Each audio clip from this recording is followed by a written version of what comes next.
5 দিন তার পেশাগত এবং সাংগঠনিক দায়িত্ব পালন করার পর 2 দিন তার পরিবারের পাওনা ছিল, এইটুকু তিনি আমাদেরকে দিয়ে দেন। ওনাকে আমি বললাম, আপনাকে ক্রমান্বয়ে চট্টগ্রাম থেকে কুইট করে এখানে চলে আসতে হবে। তিনি বললেন, আমার কোনো আপত্তি নেই, আমি তো আমার সমস্ত সত্তা আল্লাহর জন্য সঁপে দিয়েছি। আমি বললাম, আপাতত আপনি সপ্তাহে 2 দিন করে এখানে সময় দেবেন। এই কথাটা বলার ক্ষেত্রে আমি তার এবং তার পরিবারের উপর বিচার করি।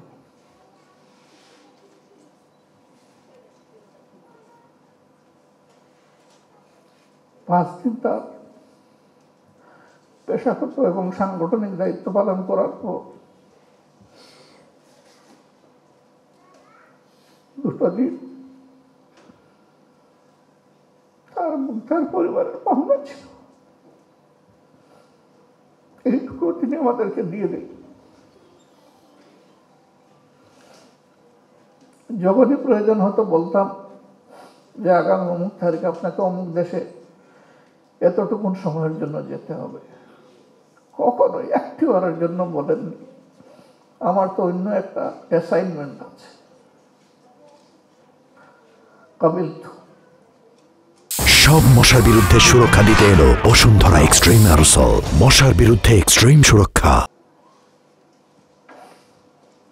একমাত্র ব্যক্তি যাদেরকে আমি বিদেশে পাঠিয়েছি, ফিরে এসে তার সফরের একটা ব্রিফ রিপোর্ট লিখিত আমাকে দিতেন।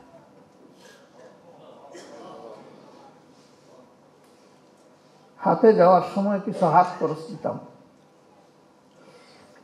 কোনো সময় ইম্প্যাক্ট ফেরত দিতেন, আবার কোনো সময় তার সাথে যোগ করা আরো কিছু অর্থ দিতেন।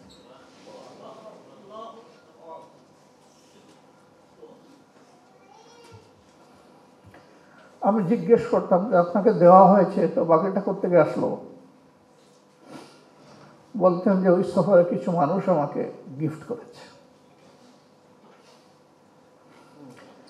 যেহেতু আমি সংগঠনের প্রয়োজনে এবং সংগঠনের খরচে গিয়েছি, কাজে এই গিফটটা আমাকে সম্মান করে দিলেও এটি আমার পাওনা নয়।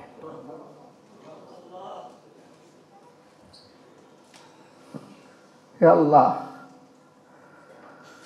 তোমার এই গোলামকে শান্তি এবং বিরাম দিতে পারি নাই। অবিরাম চলে একজন নীরব সহকর্মী। সমস্ত বিরামের ঘাটতি আল্লাহ এখন তুমি তারা পূরণ করে দাও।